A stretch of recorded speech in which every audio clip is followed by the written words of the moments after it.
크리스찬은 믿음의 사람들입니다. 그래서 믿음으로 살아야 하는 사람들이에요. 그래서 로마서는 오직 의인은 믿음으로 말미암아 살리라고 외칩니다. 어떻게 사는 것이 믿음으로 사는 것인가? 우리는 계속 그 이야기를 하고 있습니다.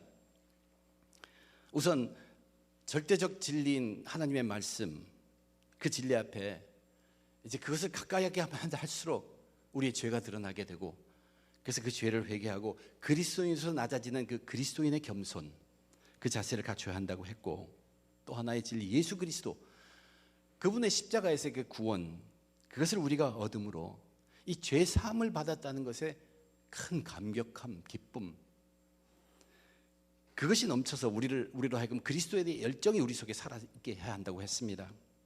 또한 이 모든 일에 있어서 육체와 관련되기보다는 비록 보이지 않을지라도 영적인 것에 밝을 수 있도록 육체의 절제가 요구됩니다. 그래서 성령의 인도하심에 의지해야 된다고 분명히 우리는 말씀드렸습니다. 그런데 이렇게 우리는 분명히 어떻게 사는 것이 그리스도인들이 믿음으로 사는 것인지를 알고는 있습니다. 그런데 이것을 알고서 우리 머리로 알면서 노력한다는 것이 쉽지 않습니다. 진정한 믿음이라는 삶은 이렇게 머리로 생각해서 노력해야 하는 삶, 그거보다는 그 삶 속에서 묻어나오는 자기의 삶이 된 그 삶을 우리 믿음의 삶이라고 얘기하기 때문에 그렇죠. 그렇다고 노력을 안 할 수도 없는 것입니다. 노력해야 합니다. 이것이 우리를 혼동되게 만들어요. 믿음대로 살아보자고 애를 쓰는데 모든 매사에 있어서 믿음대로 산다는 것이 쉽지를 않습니다. 참 힘들어요. 때로 어떤 환경에 처하면 절대로 믿음대로 살 수 없는 것 같이 보이는 불가능할 때가 있습니다. 그래서 우리 각자의 믿음의 삶들을 돌아보면 정말로 믿음대로 사는 그 시간, 또 믿음대로 살지 못하는 그 시간을 비교해 볼 때 분명히 우리들에게는 믿음대로 살지 못한 시간이 훨씬 더 많습니다. 그렇지만 우리가 그것을 아는 한, 우리가 믿음대로 살지 못한 시간이 많다는 것을 아는 한, 우리는 믿음을 포기해서는 안 됩니다. 비록 내가 믿음대로 사는 시간이 믿음 없이 사는 시간보다 많지 않아서 그것 때문에 이 믿음이 무슨 소용이 있어, 또는 그 믿음에서부터 거리가 멀어지게 되면 그것은 하나님이 바라시는 것이 아니에요. 우리가 그렇게 부족함을 알면 포기하지 말고 그대로 그 믿음 안에 거해야 합니다. 그리고 당시 그 짧은 시간보다는 인생을 볼 줄 알아야 합니다. 전체를 보아야 한다는 얘기입니다. 포기하지 않고 하나님의 말씀, 하나님의 약속에서 떠나지 않고 있으면 내가 나중에 인생을 돌아볼 때 내 인생이 이렇게 바뀌어 있구나 하는 것을 발견하게 될 것이란 말씀입니다. 저는 이것을 믿음 인생이라고 오늘 부릅니다. 믿음 인생이 있습니다. 아브라함이 바로 그런 믿음 인생을 산 사람입니다. 사도 바울은 오늘 이 본문에서 믿음의 조상인 아브라함의 믿음 인생을 정리해서 우리들에게 들려주고 있어요. 물론 앞부분에서는 지금까지 그 4장에 이르기까지 계속 얘기한 율법과 구원과 믿음에 관한 이야기를 잠깐 정리했지만, 결국 그가 오늘 우리에게 중요한 것, 우리에게 알려주는 것은 아브라함의 믿음, 그 인생을 보도록 하시는 것입니다. 그러면서 우리들도 그 속에서 교훈을 얻고 믿음 인생을 살으라는 명령을 우리에게 하고 계십니다. 우리는 의인으로서 믿음으로 말미암아 살아야 할 사람들입니다. 오늘 말씀을 통해서 다시 한번 우리도 믿음의 삶을 결단하고 새롭게 시작하는 시간 되시기를 바라는 마음 간절합니다. 우선 첫째, 바울은 아브라함의 믿음의 시작은 어떻게 시작되었는가, 아브라함의 믿음 인생의 시작이 어떤가를 우리들에게 들려줍니다. 그건 창세기에 있는 이야기예요. 우선 우리들에게 아브라함에게 하나님의 약속이 주어졌어요. 하나님의 약속은 다른 것이 아니라 아브라함으로 하여금 큰 민족을 이루게 하시겠다 하는 그 약속입니다. 아브라함으로 하여금 민족의 조상이 되겠다는 그런 약속을 주었어요. 이 아브라함의 얘기를 창세기에서 계속 듣다 보면 항상 두 가지를 얘기합니다. 하나는 후손을 얘기하고 또 하나는 땅을 얘기합니다. 이 두 가지가 계속 붙어서 나옵니다. 하나님이 말씀으로 환상으로 임하든 하나님이 여호와가 아브라함 앞에 나타나든 그때마다 약속할 때 프로미스 한 것, 그것은 이 두 가지입니다. 내 후손을 무별과 같이 티끌과 같이, 그뿐만 아니라 땅을 주시겠다는 것이, 이 두 가지를 오늘의 본문은 상속이라는 말로 표현하고 있습니다. 땅이라는 것은 하나님께 속한 것이에요. 근데 그 땅 하나님께 속한 것을 너의 많은 후손들에게 물려주겠다. 그래서 너의 많은 후손자가 상속자이고 물려주는 것이 상속입니다. 바울은 그 세상의 상속자들을 그렇게 표현하고 있습니다. 하나님께서 아브라함에게 이 축복의 언약을 주신 것은 율법이 있기 한참 전이고, 그래서 율법으로 산다고 이 언약이 이루어지는 것이 아니다 하면서 강조하는 것이 뭐냐면, 이 언약은, 이 약속은, 이 축복은 은혜로 이루어진다는 것을 강조합니다. 은혜라는 것은 그 은혜를 주시는 분을 믿을 때 아무 조건 없이 우리에게 주시는 것을 말해요. 그래서 16절에 보면 그러므로 상속자가 되는 그것이 은혜에 속하기 위하여 믿음으로 된다. 은혜에 속하기 위하여 믿음으로 된다는 것은 그 언약을 이루실 분을 믿는 믿음만 있으면 다른 어떤 조건 없이 우리에게 주어지는 은혜, 선물이란 얘기입니다. 근데 그 언약을 이루실 분을 설명을 합니다. 그 언약을 이루실 분이 누굽니까? 하나님입니다. 그런데 아브라함의 그 믿음을 이야기하면서 어떠한 하나님을 얘기하고 있느냐가 중요합니다. 17절에 보면 기록된 바 내가 너를 많은 민족의 조상으로 세웠다 하심과 같으니 그가 믿은 바 하나님은, 아브라함이 믿은 바 하나님은 죽은 자를 살리시며 없는 것을 있는 것으로 부르시는 이시니라. 하나님께서 아브라함을 불렀다는 얘기입니다. 이 부르시는 이가 굉장히 중요합니다. 하나님이 부르셔서 없는 것을 있게 하시며 하나님이 부르셔서 죽은 것을 살리신다는 그런 얘기죠. 그래서 일단 우리가 먼저 생각할 것은 아브라함의 믿음의 인생은 하나님의 부르심으로 시작됐습니다. 그런데 아브라함을 그렇게 부르시면서 들려준 게 약속이에요. 상속, 후손을 많게 하겠다, 땅을 주겠다. 근데 그 약속이 아브라함을 믿게 할 충분한 것이냐 하면 그렇지 않다는 얘기예요. 아브라함은 하나님이 나타나셔서 갑자기 너로 큰 민족의 조상이 되게 하겠다, 땅도 주겠다, 그 말을 듣고 믿습니다. 그것이 아니라는 것이에요. 도저히 바랄 수가 없어요. 그것은 믿을 수가 없는 것이에요. 바랄 수 없는 중에 바라는 것을 믿었다는 얘기죠. 그래서 그 다음 절에 뭐라고 있겠냐면, 아브라함이 바랄 수 없는 중에 바라고 믿었으니 이는 네 후손이 이같으리라 하신 말씀대로 많은 민족의 조상이 되게 하려 하심이라. 누가? 하나님이 그로 하여금 많은 민족의 조상이 돼야 할 필요가 하나님이 있어요. 하나님이 지금 아브라함이 필요합니다. 모든 민족의 조상이 필요합니다.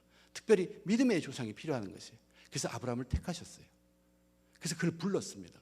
부를 뿐만 아니라 그에게 믿음까지 주셨다는 얘기입니다. 완전히 믿음도 주셨어요. 그래서 요새처럼 예수님 성경에 있는 것처럼 예수님께서 무엇을 믿게 하실 때 어떤 표적을 보여주셔서 믿게 하거나, 모세에게 하나님이 나타나서 표적을 보여서 믿게 하거나, 그것이 아닙니다. 아브라함의 믿음은 그렇지 않습니다. 아브라함은 통째로 믿음 자체도 하나님 주신 것입니다. 그것이 오늘 성경이 우리들에게, 바울이 우리에게 들려주는 것이에요. 조상이 되게 하려 하심이라. 되게 하려고 믿음을 주었다는 얘기입니다. 그러니까 하나님이 선택해서 부르시고 믿음까지 주었죠. 이것이 은혜란 얘기예요.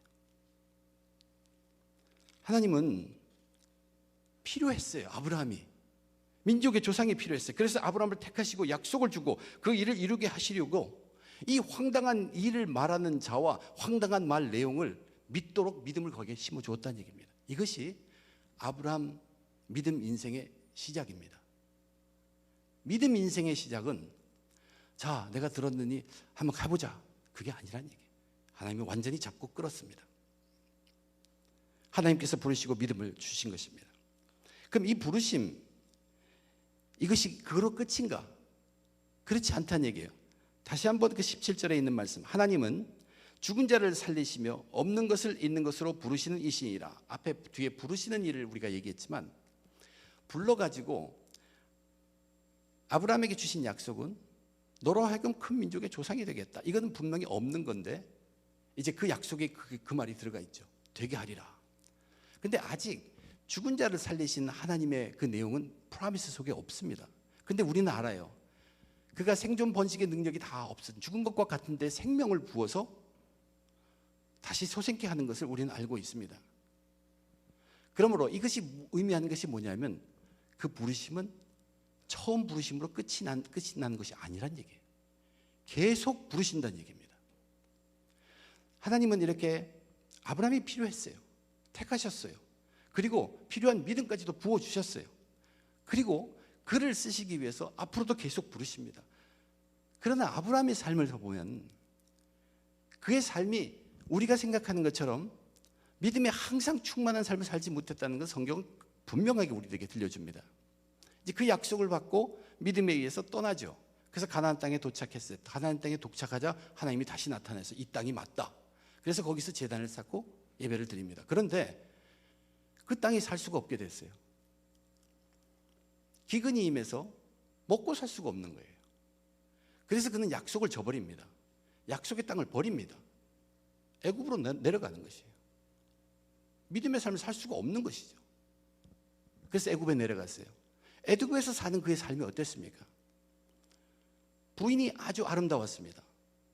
이집트 사람들은 결혼한 어떤 여인이 굉장히 아름다우면 그 남편을 죽이고 부인을 빼앗습니다.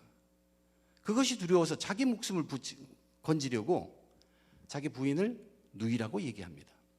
그 사건이 거기서 일어나요. 그러나 하나님이 자기가 택하시고 믿음도 줘가지고 부르신 그 사람을 불러놓고 그냥 버려두시지 않고 보호하신다는 얘기예요.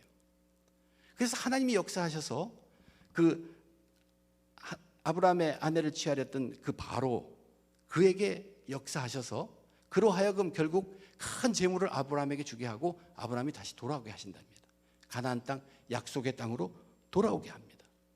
하나님이 지키시고 살피시고 그렇다는 얘기예요. 아브라함은 결코 믿음의 삶을 시작한 후에 믿는 자로서의 본이 된 삶만 산 사람이 아닙니다. 결코 아닙니다. 이분 그 처음에 떠났다는 것도 하나님이 주신 믿음에 의해서 떠난 것입니다. 로마서에 우리 이미 그 전에 하나님께서 그의 믿음을 의로 여기셨더라 하는 그 사건은 떠난 사건이 아닙니다. 그 후에 약 10년 후에 있었던 일을 의롭다고 여겼다는 것입니다. 우선 첫째로 우리가 기억할 것은 아브라함 믿음 인생의 시작은 완전히 하나님이 주도했습니다. 그를 택하셔 부르시고 그에게 믿음까지도 주으셨다는 것이. 그래서 움직이기 시작했습니다. 이제 그 다음으로 사도 바울이 우리로 생각하게 하는 것이 뭐냐면 그 아브라함의 믿음이 어떻게 변해가는 거죠. 어떻게 변하여 가는가를 우리로 분명히 보게 하십니다.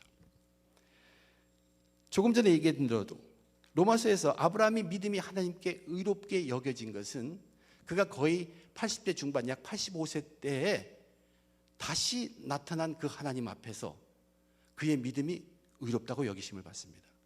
75세 때 떠날 때 그 믿음은 그냥 하나님이 주신 것이에요. 근데 85세 때 나타난 그 하나님 앞에 아브라함은 곧바로 그 하나님께 고합니다. 내가 큰 민족을 이루게 하는 민족의 조상이 되겠다고 했는데 10년이 지났는데 85세가 됐는데 자식 한 명 없다는 얘기예요. 그래서 하나님께 그렇게 얘기하죠. 내 가족 중에 내 이 족속 여기 중에 충성된 종이 엘리에셀이 있는데 그를 내 상속자로 삼겠다는 것이에요. 이 자기 계획이에요. 하나님의 뜻을 이루기 위해서 자기 나름대로 계획을 세운 것이에요. 근데 그때 하나님께서 분명하게 얘기합니다. 그가 너의 상속자가 아니라 내 몸에서 날 자가 내 상속자가 되리라. 그러면서 또다시 똑같은 약속을 얘기합니다. 무별과 같은 자손 그리고 동서남북의 땅 똑같은 얘기 메시지를 줘요. 바로 다시 부르시고 계시는데 그때 아브라함이 그걸 다시 믿습니다. 똑같은 메시지 10년 전에 있었던 메시지를 다시 믿음으로 받아들입니다. 이제 그 전의 믿음은 하나님이 심어주신 믿음이고 그 믿음으로 지금까지 그것을 어떻게 여기서 그 믿음이 싹트기 시작했어요. 그것을 보시고 하나님께서 그 믿음을 의롭다고 여겨주신 것입니다. 그 믿음의 인생이 변화하고 싹이 트기 시작했다는 얘기입니다. 그런데 참으로 재밌는 것은 바로 그의 믿음이 하나님 앞에 의롭다고 칭찬받은 바로 그 다음, 아마 몇 개월도 안 됐을 것이에요. 그 다음 창세기 16장을 보면 아브라함의 아내 사라가 자식이 계속 없으니까 자기의 여종을 주어서 첩으로 주어서 자식을 낳게 합니다. 그래서 그 자식이 이스마엘이에요. 그 16장에서 이스마엘을 낳은 후에 16장 마지막이 아브라함이 이스마엘을 낳았을 때 86세였더라. 17장 첫 시작 1절이 아브라함이 99세 때 13년이 붕 뜁니다. 이미 지난주에 말씀드린 것이에요. 이 13년 동안 아브라함은 육체의 삶에 완전히 빠졌어요. 노년에 얻은 혈육의 자식, 그 13년, 이것도 믿음에 충실한 삶 못 됩니다. 육체에 완전히 빠져 지냈던 아브라함입니다. 그런데 99세가 됐을 때 다시 아브라함을 하나님께서 부르십니다. 부르시면 계속됩니다. 이 99세에 부르셔서 말씀하시는 것도 또 똑같습니다. 너에게서 나는 자손, 그가 너의 상속자가 될 것이다. 그 99세 때 나타나셔서 하신 아브라함의 그 이야기를 오늘 본문 19절에서 22절까지 정리하고 있습니다. 이렇게 정리합니다. 그가 100세나 되어 자기 몸이 죽은 것 같고 사라의 태가 죽은 것 같음을 알고도 믿음이 약하여지지 아니하고 믿음이 없어 하나님의 약속을 의심하지 않고 믿음으로 견고하여져서 하나님께 영광을 돌리며 약속하신 그것을 또한 능히 이루실 줄을 확신하였으니 그러므로 그것이 그에게 의로 여겨졌느니라. 또 한 번 하나님이 그 믿음을 의롭다 여겨진.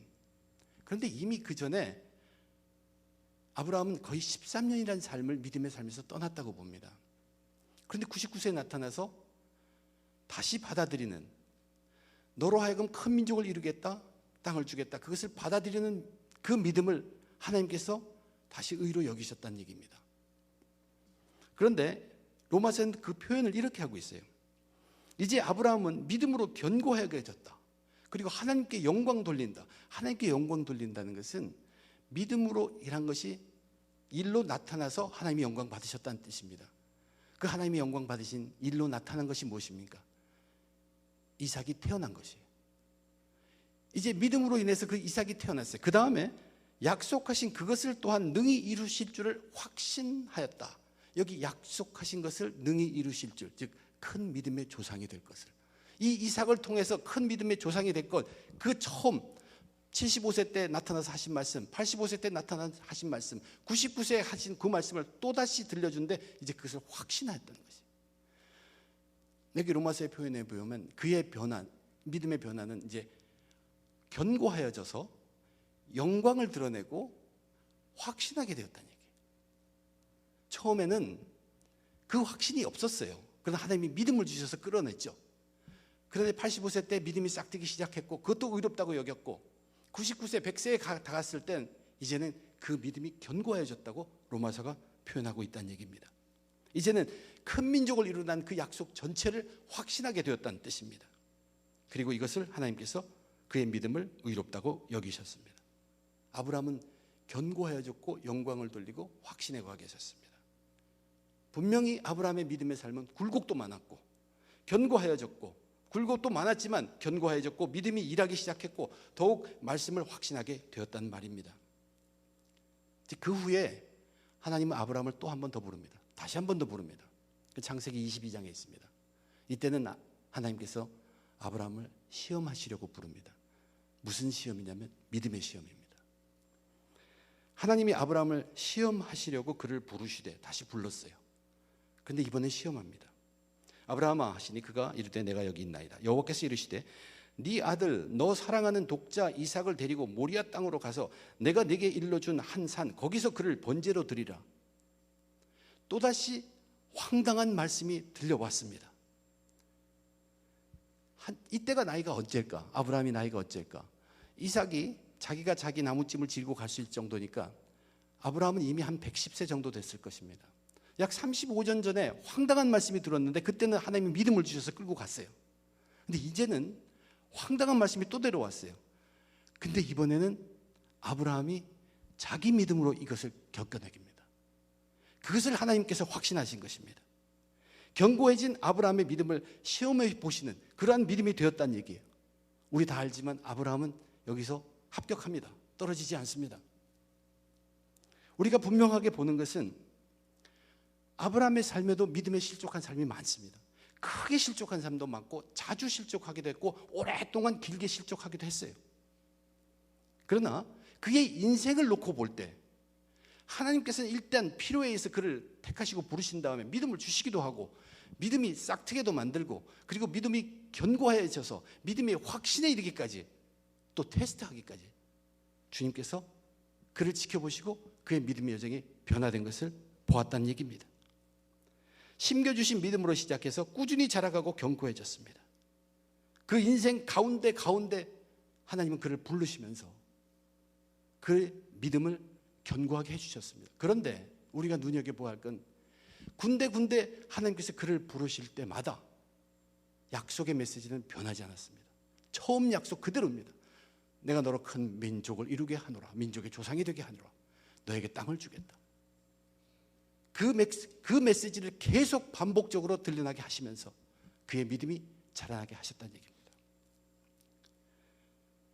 그래서 바로 믿음의 조상다운 칭찬을 아브라함은 듣습니다. 네가 네 아들 네 독자까지도 내게 아끼지 아니하시니 내가 이제야 네가 하나님을 경외하는 줄을 아노라. 내가 이제야 네가 하나님을 경외하는 줄을 아노라. Now I know that you fear me. Eventually. 이것이 우리 믿음 조상 아브라함의 믿음입니다. 이제 마지막으로 정말로 중요한 것은 이러한 아브라함의 믿음이 저와 여러분 우리들에게 무슨 관계가 있느냐는 얘기입니다. 본문에서 그렇게 얘기해요. 그에게 의로 여겨졌다 기록된 것은 아브라함만을 위한 것이 아니요 의로 여기심을 받을 우리도 위함이니. 우리들을 위해서 이것이 다 기록되어 있다는 얘기예요. 이 우리라는 것은 물론 로마서 그 서신을 읽는 사람도 되겠지만 저와 여러분도 분명히 포함하는 말씀입니다. 이제 정말로 중요한 것이 내려옵니다. 그러면서 마지막 두 절 말씀이 있어요. 우리도 위함이다 하면서 무슨 얘기를 처음에 얘기하냐면 곧 예수 우리 주를 죽은 자 가운데서 살리신 이를 믿는 자들이라. 누구를 믿는다? 하나님을 믿는다. 어떤 하나님이냐? 예수 우리 주를 죽은 자 가운데서 살리시는 그 하나님을 믿는 우리라고 얘기했어요. 이 하나님이 우리도 부르신다는 얘기고 하나 눈여겨봐야 할 것은 하나님이 아브라함을 부를 때 어떤 하나님이라고 로마서에 기록했냐는 것입니다. 죽은 자를 살리시는 하나님입니다. 죽은 자에게 생명 주시는 하나님이라고 기록되었어요. 그런데 우리는 부르심을 받을 때 어떤 하나님을 믿느냐 하면 우리 주 예수 그리스도를 살리신 하나님을 믿는다. 이거는 엄청난 차이입니다.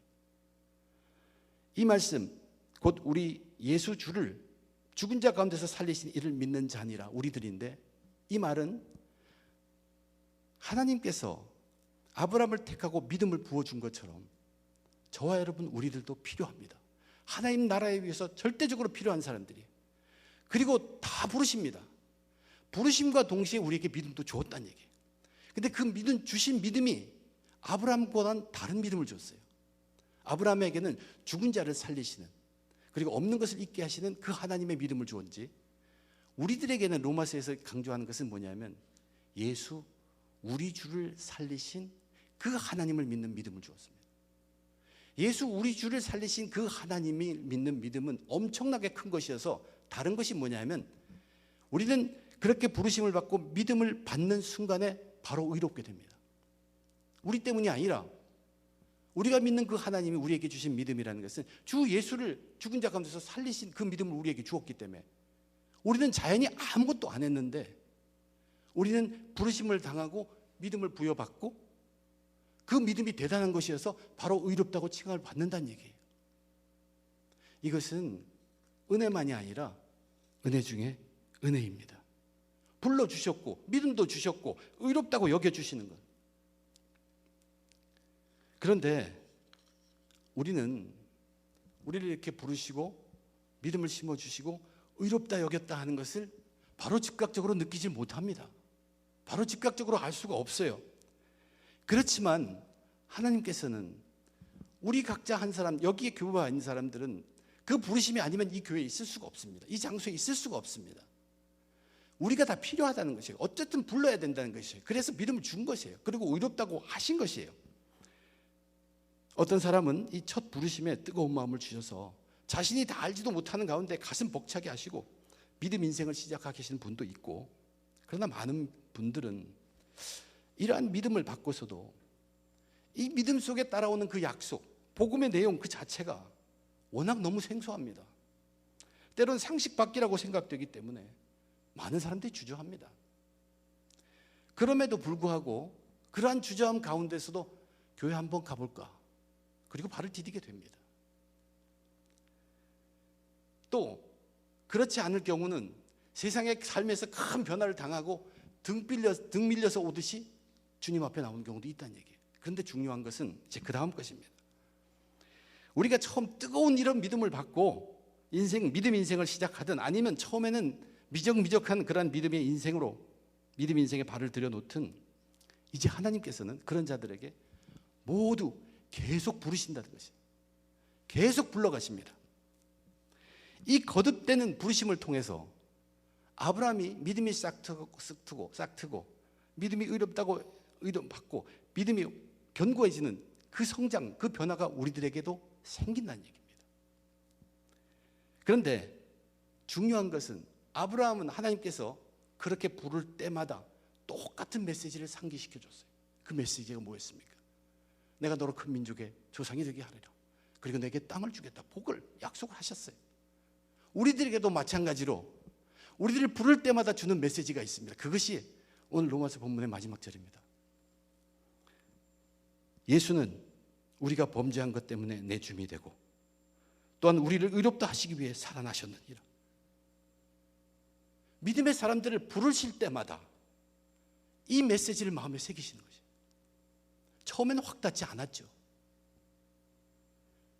너의 죄 때문에 내가 죽었고 너로 하여금 의롭게 살게 하기 위해서 내가 다시 살아났다. 이 부활의 능력으로 의롭게 살아라. 우리가 이 세상에 살면서 고난에 빠졌을 때 또는 너무나 기뻤을 때 하나님이 나타나십니다. 부르십니다. 부르심의 그 메시지, 우리 속에 깨워주는 것은 바로 이 메시지입니다. 평생에 우리 믿음의 인생 여정에 항상 부르심에 따라 주시는 메시지는 똑같다는 얘기예요. 다름이 아니라 내 죄 때문에 예수가 죽으셨다. 그리고 그런 너로 하여금 의롭게 살게 하기 위해서 하나님께서는 예수를 살리셨다. 이 메시지를 마음에 새기면서 우리는 믿음의 인생을 계속하는 것입니다. 이것이 바로 의인으로서 믿음으로 사는 그러한 삶입니다. 하나님은 이미 주신 믿음이 있습니다. 의인이 의롭다고 해주셨어요. 그러나 그렇게 여김을 받고서도 전혀 믿음 생활하지는 못하는 우리들을 보면서 그래도 각자가 다 천국 백성으로 필요하기 때문에 인내하시고 참으시고 손 놓지 않으시고 끝까지 부르십니다. 언제든 부르십니다. 근데 부르실 때마다 우리의 가슴을 치게 하는 메시지는 바로 이것입니다. 나의 죄 때문에 예수가 죽으셨다. 너로 하여금 의롭게 살게 하기 위해서 그 예수를 부활시키셨다. 아브라함도 믿음 떠난 삶을 살다가도 하나님이 부르실 때는 다시 그 약속을 붙들었죠. 그런데 그 전보다 더 강하게 붙들었습니다. 처음에는 하나님이 주신 믿음에 의해서 그냥 붙들게 되었고, 그러나 이제 자기 싹이 트서 자기가 붙들었을 때 하나님이 의롭다고 하셨고, 이제는 그 믿음이 견고해지고 확신까지 섰다는 얘기예요. 반드시 이루어진다고 생각했어요. 그래서 그 믿음이 시험까지 받으시고 검증되었습니다. 저와 여러분, 우리들도 우리의 인생은 결국 그 길로 가야 합니다. 이제야 네가 나 하나님을 경외하는 줄을 아노라. 우리 믿음의 인생도 거기까지 가야 한다는 것입니다. 그 길을 가는 동안에 우리가 붙드는 약속, 그래서 다른 것 아닙니다. 다른 어떤 것 아니에요. 우리 죄 때문에 예수님이 죽으셨다는 것이, 하나님의 아들이 죽으셨다는 것이. 그리고 그런 우리들로 하여금 의인이 될 수 있도록 의롭게 살게 하시기 위해서 하나님은 그 아들을 살리셔서 부활의 능력으로 우리를 함 살으라는 것입니다. 이미 얘기했지만 사람의 복 중에서 가장 귀한 복이 무엇인가? 다윗의 말씀을 통해서 이 인생, 믿음 인생 가운데 가장 귀하고 정말로 보배 같은 복이 있다면 그것이 무엇인가? 우리의 죄가 가리워지는 것이에요. 그리고 그분께서 우리의 죄를 인정하지 않으시는 것, 그것보다 귀한 복은 없다고 했습니다. 이 세상을 살면서 최고의 복은 죄라는 정체로부터 해방을 받는 것입니다. 죄의 능력에서부터 벗어나고 죄에서 자유하고 죄를 멀리할 수 있는 것, 이것보다 큰 복은 없습니다. 믿음의 힘이 이 죄를 이기게 하는 것이에요. 근데 우리의 믿음이라는 것은 우리가 만들어낸 것이 아닙니다. 그분이 심어주신 것이에요. 근데 믿음을 심어주면서 이미 의롭다고 하실 것까지 다 주셨어요. 그러면서 우리를 계속 부르십니다. 메시지는 동일합니다. 아브라함에게 동일한 축복의 약속, 프라미스가 끝까지 간 것처럼 저희들도 이 땅에서 생을 마감할 때까지 우리들을 계속 부르시는 하나님의 그 메시지는 동일합니다. 예수가 우리의 죄 때문에 죽으셨고 우리로 하여금 의인으로 살게 하기 위해서 살아나셨다는 얘기입니다. 각 사람을 지으신 하나님께서 각 사람에게 바라시는 하나님의 뜻을 이루셔야 합니다. 그래서 우리를 버리시지 않으시고 보호하시기도 하고 인도하기도 합니다. 우리는 믿음의 굴곡 있는 삶을 살고 있어요. 믿음에서도 멀리 떠납니다. 그러나 하나님의 부르심이 있습니다. 그 부르심이 있을 때 바로 이 약속을 붙들어야 합니다. 어쨌든 우리들이 붙들어야 할 약속은 이것입니다. 예수가 내 죄 때문에 죽으셨고 또한 나를 의롭다 하시기 위해서 부활하셨음을 우리는 믿음으로 확인해 가는 것입니다. 그런 가운데 비록 믿음대로 살지 못하는 시간이 더 많더라도 우리의 인생은 믿음 인생이 됩니다. 견고해진다는 얘기입니다. 하나님께서 우리를 보호하시고 인도하심으로 우리 믿음의 인생을 이끌어 가십니다. 훈련, 프로그램 그런 것보다 우리 믿음 인생을 끌어가는 것은 예수로 죄를 이기는 것입니다. 우리는 당장에 우리 앞에 믿음을 내세우기보다는 믿음 인생이 되기를 바라셔야 합니다. 오직 예수 그리스도로 죄를 이기고 믿음으로 말미암아 사는 의인들 다 되시기를 주님의 이름으로 축원드립니다. 기도하겠습니다. 하나님 아버지, 은혜를 감사합니다. 하나님이 이미 우리 한 사람 한 사람을 다 보시고 아시고 택하시고 부르셨습니다. 그냥 부르셨을 뿐만 아니라 우리가 어리석어서 모를지 모르지만 믿음도 주셨습니다. 놀라운 믿음을 주셨기에 이미 믿음을 받는 순간에 우리는 의롭다 칭함을 받는 사람들입니다. 그렇지만 우리는 믿음대로 살지 못하는 것을 고백합니다.